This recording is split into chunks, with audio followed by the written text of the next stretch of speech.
Il faut que tu prophétises encore sur un grand nombre de peuples, et de nations, et de langues, et de rois. Apocalypse 10, verset 11. Telle est la mission que nous avons accepté de remplir jusqu'à ce que la terre soit éclairée de la gloire de Dieu.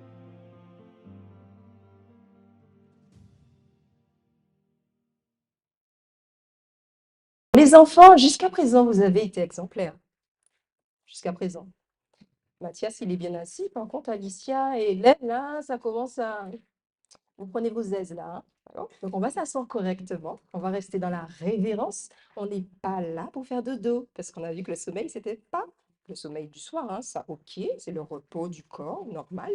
Mais là, on n'est pas là pour faire dodo. Alors, on va s'asseoir correctement. Très bien. À nouveau, bonjour à tous. Bon sabbat les enfants, en chœur. Bon sabbat les enfants, pour ne pas changer. Comment allez-vous en ce matin? Il y a des sourires, quelques-uns, et puis un petit coup-ci, coup-ça. Je traduis. OK, Moi, je vais très bien. OK, Chana va très bien. C'est merveilleux. C'est merveilleux que vous alliez tous bien. En tout cas, moi, comme vous avez remarqué, c'est pas la grande forme. Hein. J'ai une voix un petit peu fébrile. Et c'est pour ça que je vais vous demander d'être sages, les enfants. Donc, si vous voulez intervenir, on lève la main, comme ça. On ne parle pas direct, on lève la main. On écoute avec les oreilles, pas avec la bouche. On regarde pas avec les doigts, d'accord? Et on reste sage. OK, ça va m'aider. Donc, vous voyez que je ne suis pas en grande forme, vous allez m'aider, on va rester sage. Et Eh bien, moi, j'espère que tu n'as pas le Covid. oui, Chana a peut-être des craintes comme d'autres aussi. Dans tous les cas, ce que je peux dire, c'est que pourquoi pas? Pourquoi pas? Hélène dit pas juste, mais je dirais pourquoi pas, et on va comprendre ensuite. Parce que d'ailleurs, les enfants, eh bien, dans la Bible, il y a eu un roi qui a eu le Covid. J'aime beaucoup le regard des personnes qui font. Voilà, je traduis pour ceux qui sont en ligne, parce que sinon, c'est pas intéressant. Donc oui, il y a eu un roi qui a eu le Covid et qui l'a transmis à beaucoup d'autres. Oui, il a contaminé d'autres personnes. C'est ça. Donc nous allons voir cette histoire et nous allons voir l'histoire de ce roi qui s'appelle... Est-ce que vous avez une idée, les enfants, de comment il s'appelle? Est-ce que déjà... Alors, il y a des propositions de Salomon, mais je vais lancer une petite vidéo. Et pour l'instant, ceux qui savent lire pourraient dire quel est ce roi, mais d'autres pourraient avoir une idée encore. Est-ce que vous avez une idée? Alors, j'ai entendu David, Salomon. Eh bien non, pour l'instant, c'est pas ça. Donc aujourd'hui, on va voir l'histoire du roi Josias. Est-ce que vous connaissez le roi Josias? Non, mais ça tombe bien parce que vous allez découvrir l'histoire du roi Josias. Donc regardez bien l'écran ici. Josias, eh bien, était un roi qui aimait Dieu. Mais avant lui, les rois, ils n'étaient pas corrects. Ils n'aimaient pas Dieu. Et on reste en silence, même les adultes, s'il vous plaît. Ils étaient méchants, très méchants, les rois qui étaient avant Josias. Et notamment, eh bien, le grand-père de Josias, il s'appelait Manassé. Alors peut-être, voilà, maintenant, avec les noms, on voit eh bien, de quelle méchanceté il est fait référence. Pour ceux qui sont à la technique, merci de vous assurer que ce soit audible partout. Donc, le grand-père de Josias, les enfants, s'appelait Manassé. Rappelez-vous. Donc, le grand-père de Josias s'appelait Manassé. Et pardon, Manassé était très méchant. OK? C'est pour m'assurer que vous êtes bien réveillés. OK? Donc, Manassé était très méchant. Il faisait des idoles pour que les gens puissent adorer de faux dieux. Il faisait des statues. Et même, il faisait des choses encore pires. Il faisait tuer des gens qui sont gentils, qui sont innocents. Et tout ça, le grand-père de Josias, qui s'appelait Manassé, le faisait. Mais il a fait pire. On a beaucoup parlé aujourd'hui de la parole de Dieu. Eh bien, à l'époque, c'était des rouleaux. Et Manassé avait perdu le rouleau. Donc les gens, le peuple, ne pouvait plus lire la parole de Dieu, il ne pouvait plus s'instruire. Et c'était très malheureux. Et eh bien, le père de Josias, lui aussi, on a vu le grand-père, maintenant le père, eh bien, lui aussi, il était très méchant. Et vous savez, il était si méchant que, eh bien, même ses gardes l'ont fait tuer. Ses gardes l'ont fait tuer. Et voilà, ses gardes l'ont fait tuer dans son propre palais, tellement il était méchant. Donc nous avons vu que le grand-père de Josias était méchant, le père de Josias était méchant, à tel point que même son peuple et ses comment on dit ça? Son sa garde, voilà, eh bien, l'ont assassiné. C'est horrible les enfants, vous avez compris ça? Donc là, on parle de ceux qui ont précédé Josias. Et du fait qu'il a été tué, le père de Josias, eh bien, nous avons un roi qui arrive au trône, mais qui se trouve être très jeune. Est-ce que vous avez une idée de l'âge de Josias lorsqu'il arrive au palais? Alors, j'entends Clément au loin qui dit 12 ans. Hélène, Hélène propose 6 ans. Et toi, tu proposes quel âge, Mathias? Il avait quel âge? 10 ans. Et toi? Tu sais pas. Eh bien, il était tout jeune. Tu as quel âge? Tu as 6 ans. Et toi, tu as quel âge? Et toi, tu as 5 ans. D'accord. Alors, Josias avait l'âge de l'un de vous. Oui, oui, oui, exactement. Josias avait 8 ans. Oui, Josias avait 8 ans. Donc, il était très jeune quand il s'est retrouvé à devenir le roi. Mais Josias n'était pas comme ses pères et grands-pères. Josias, lui, il aimait Dieu. Il aimait tellement Dieu que lorsqu'il grandit, au fur et à mesure, ce qu'il a demandé eh bien, à son peuple, eh bien, c'est de pouvoir ne plus adorer ses idoles, ses faux dieux, ses statues.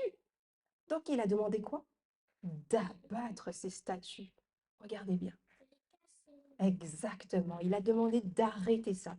Donc, il a fait abattre ces statues, ces idoles, pour que l'on puisse arrêter d'adorer de faux dieux, mais que l'on puisse adorer le véritable, le seul vrai Dieu. Mais en plus, c'est pas tout. José a demandé que l'on puisse réparer le temple de Dieu qui avait été détruit. Mais pour cela, pour réparer ou même construire, ça demande des fonds, ça demande un investissement, il faut de l'argent.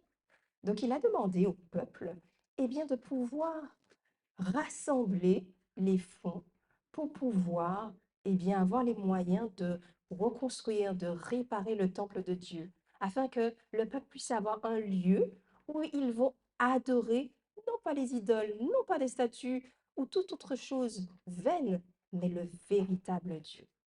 Alors, les serviteurs de Josias ont partagé ce message qui venait du roi pour eh bien, récolter les fonds, pour réparer ce lieu d'adoration.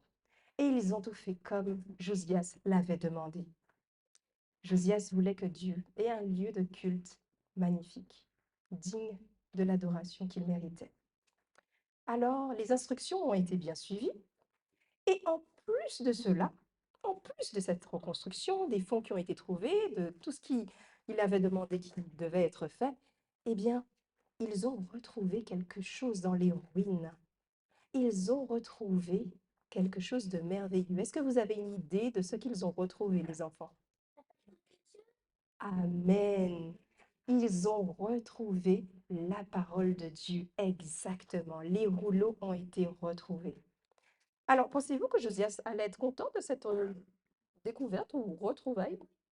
Oui, lorsque les serviteurs sont venus rapporter à Josias cette information, évidemment, Josias qui aime Dieu ne souhaite que le peuple puisse avoir sa parole pour pouvoir faire sa volonté.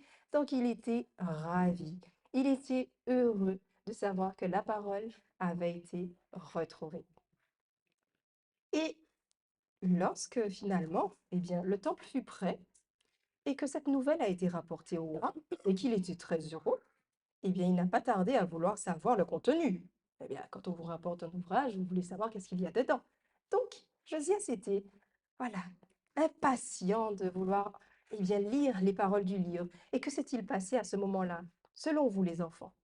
Quand il a commencé à lire le livre pour Josias, comment Josias a réagi d'après vous? Oui? T'as dit colère, pleurer, et toi aussi, c'est ce que tu voulais dire? Ah, mais pourquoi il a pleuré, il était en colère alors? Hmm? Pourquoi? Pourquoi cette proposition? C'est une idée. D'accord. Bon, on va voir pourquoi. Tiens, c'est une bonne réponse.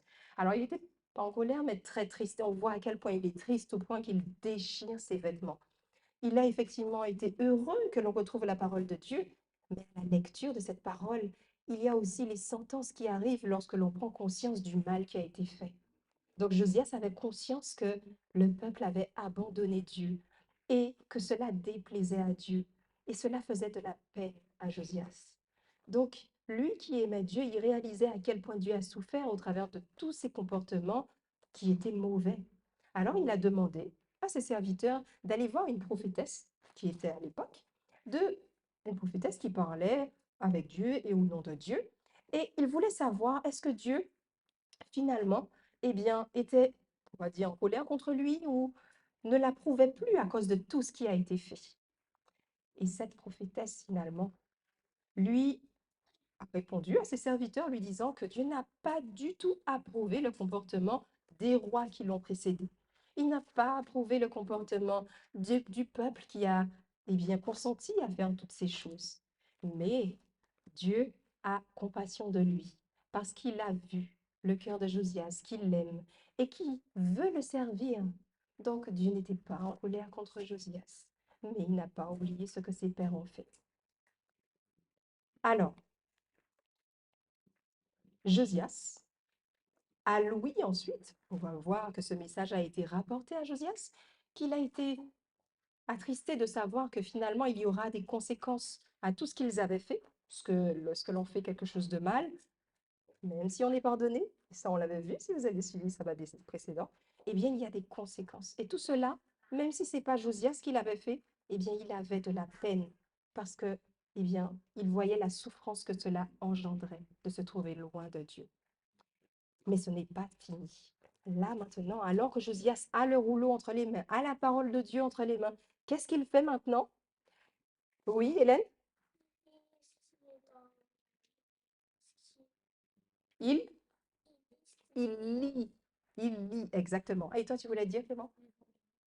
Il évangélise.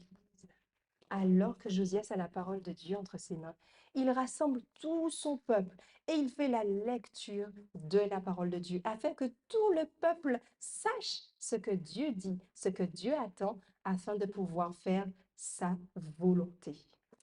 Et du coup, est-ce que vous avez compris pourquoi Josias avait le Covid?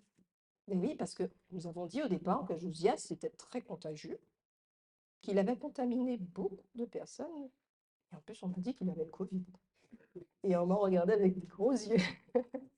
Alors, est-ce que vous avez compris, les enfants, pourquoi Josias, il avait le Covid? En plus, ce matin, si vous avez été attentif au message précédent, j'enlève ce petit visuel pour que cela ne gêne pas ceux qui sont à distance.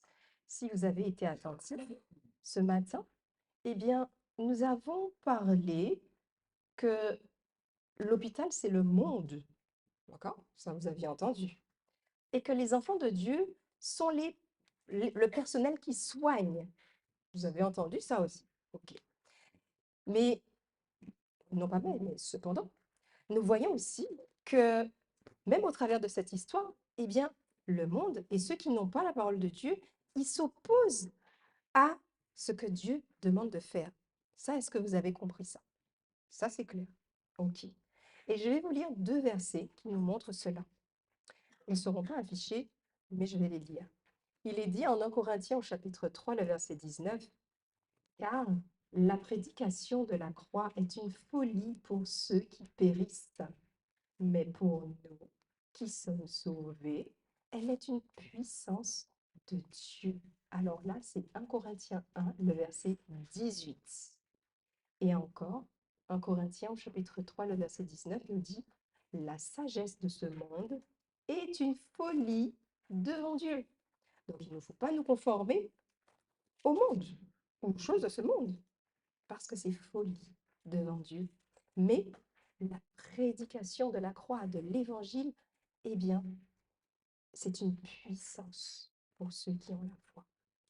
Donc Josias, il a contribué, on a vu dans cette histoire, à finalement faire partie de ce personnel soignant pour aider son peuple, ceux qui étaient dans l'erreur, qui adoraient des statues, à arrêter de faire ce qu'il ne faut pas faire. Ça, est-ce que vous l'avez visualisé? Vous avez vu ça, hein, Clément? Et Mathias, tu as vu ça? Oui, ok. Donc, il a partagé la vérité, donc la parole de Dieu. Donc, selon vous, les enfants, maintenant, c'est vous qui devez travailler. Donc, restez concentrés. Quelles sont les qualités de Josias? Pourquoi on vous dit que Josias, il a le Covid?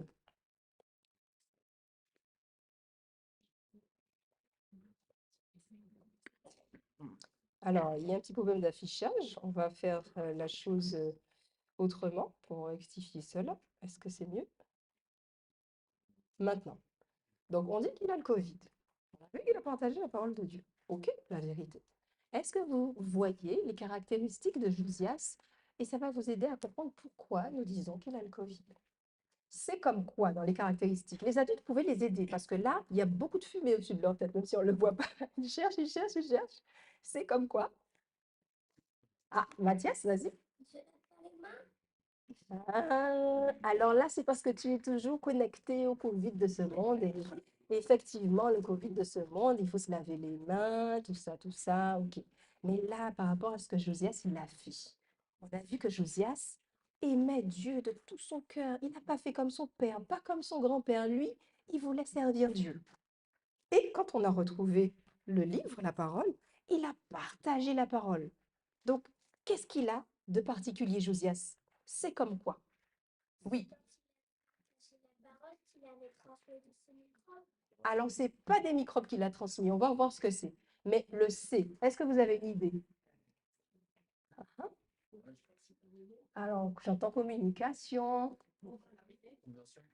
conversion. Eh bien, on va vous aider parce qu'on va aller un petit peu de l'avant. C'est comme, est-ce qu'on voit? Oui. Confiance en Dieu.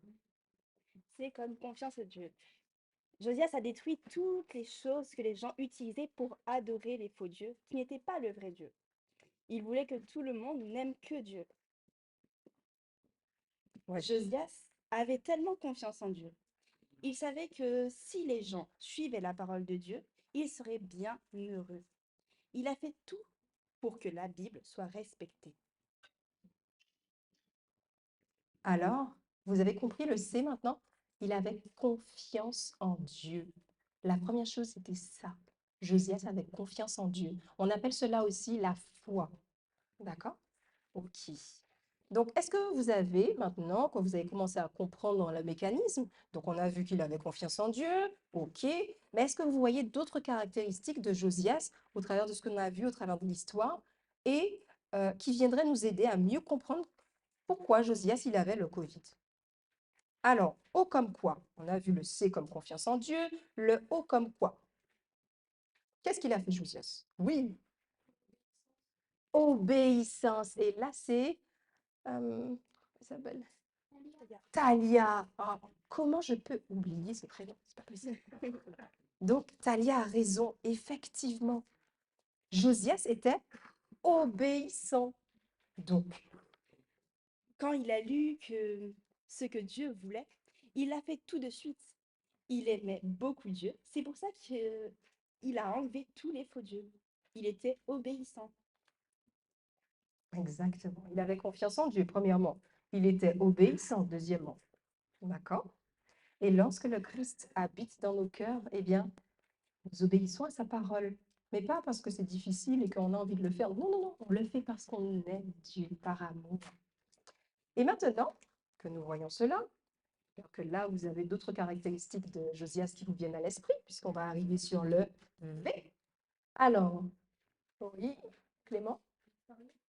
victorieux, mais encore, V comme quoi? Est-ce que vous voulez aider les enfants? Qu'est-ce qu'il avait d'autre comme qualité? Les adultes. Non, vous voyez pas? Vision. Vision. Vigueur, non. Judith en ligne nous dit la vérité.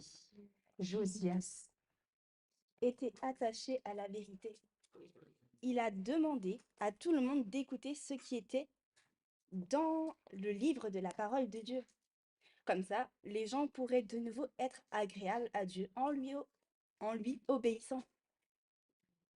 Amen.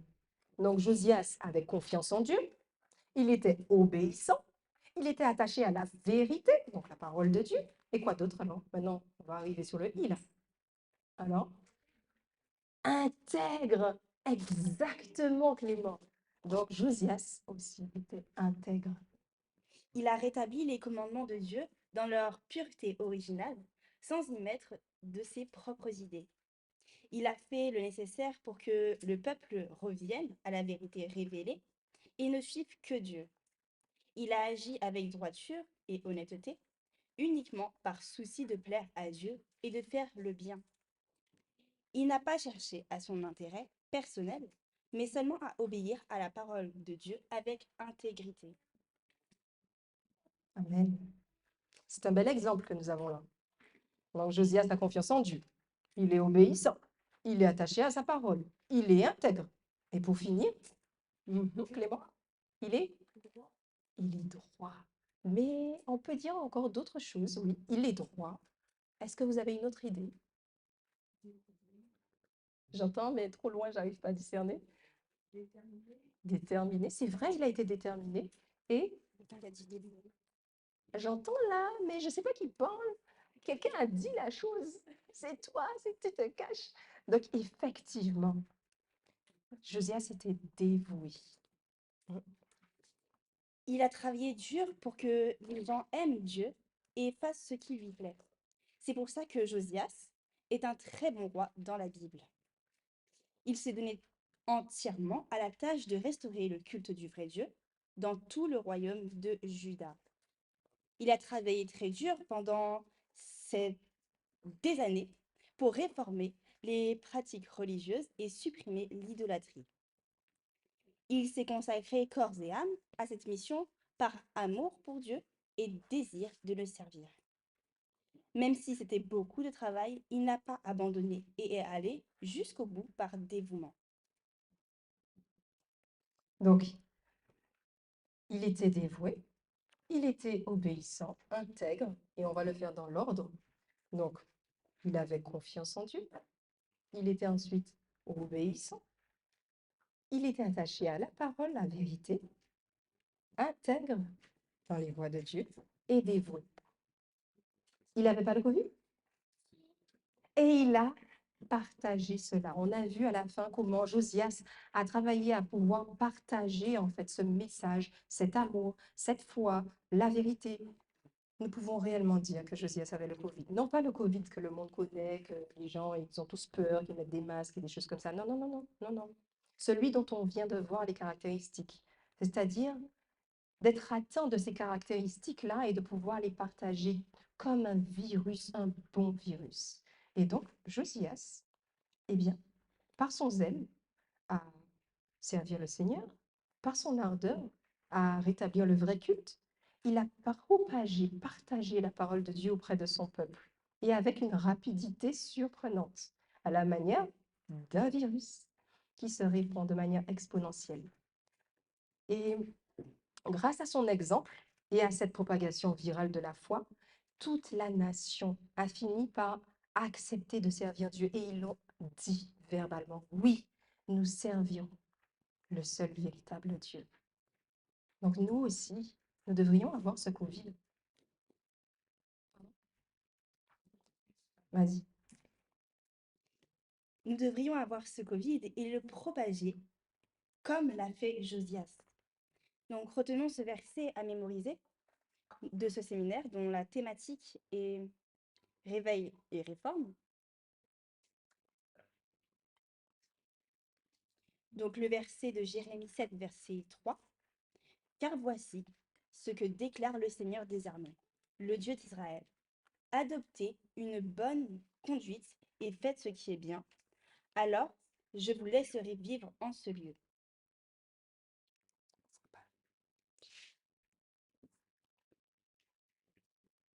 Nous allons le redire ensemble et on va faire en sorte que vous puissiez le voir. Comme ça, ceux qui lisent, lisent. Et si les enfants répéter avec nous ce verset, qui est le verset justement de notre séminaire d'aujourd'hui. Alors, Jérémie 7, le verset 3. Donc, alors, je pense que c'est un souci de réseau. OK. Donc, on va faire avec.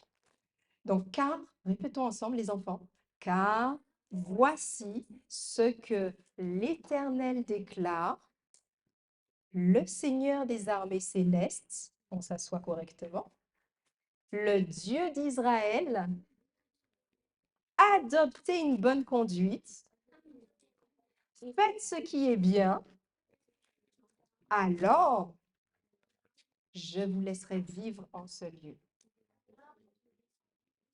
Amen. Amen. Eh bien, nous sommes arrivés à la fin de l'histoire et comme vous avez été très sages, les enfants, avant la prière, on va vous donner un petit présent parce que vous étiez aussi exemplaires. Deux présents pour le prix d'un.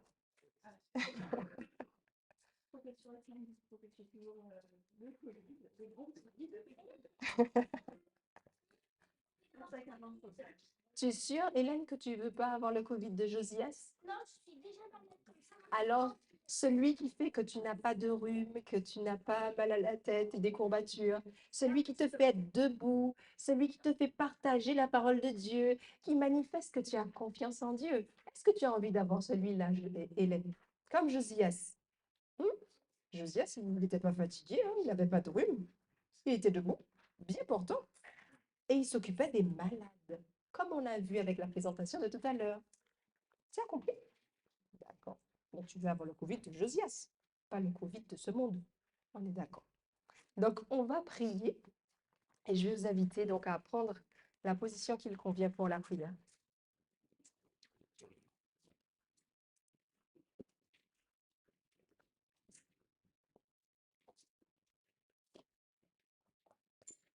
Merci, Père éternel. Merci pour ta parole qui est véritablement une lampe à nos pieds, une lumière sur notre sentier. Merci de nous avoir permis de considérer en ce matin l'histoire de ce roi qui t'a tant aimé, Josias, et qui aujourd'hui, tout comme notre Sauveur Jésus, est véritablement un exemple pour chacun de nous. Nous te prions de pouvoir nous accorder ce zèle qu'avait Josias, et que nous puissions bien, nous chausser du zèle de l'évangile, de ta parole, et que nous puissions le partager avec confiance en toi, avec foi, et surtout par amour pour toi.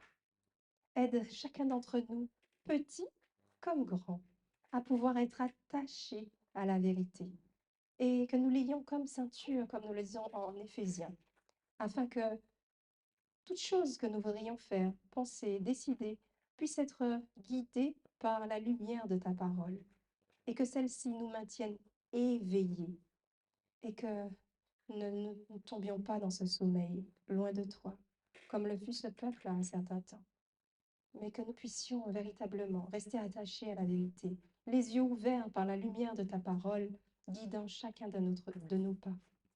Et qu'en plus de celle-ci, nous puissions propager cet évangile, afin d'apporter cette réforme qui se doit se voir au sein de ton peuple. Que tu puisses bénir les enfants, que tu puisses bénir les adultes, et nous maintenir dans la révérence pour la suite de cette journée de sabbat ainsi que ce séminaire, et que nous puissions mieux comprendre ta volonté et pouvoir ainsi la mettre en pratique dans tous les aspects de nos vies. Merci, tendre Père, pour ton immense amour, pour le pardon que tu nous accordes par le sang de Jésus, et pour ce privilège que nous avons d'être assemblés ici en ce jour.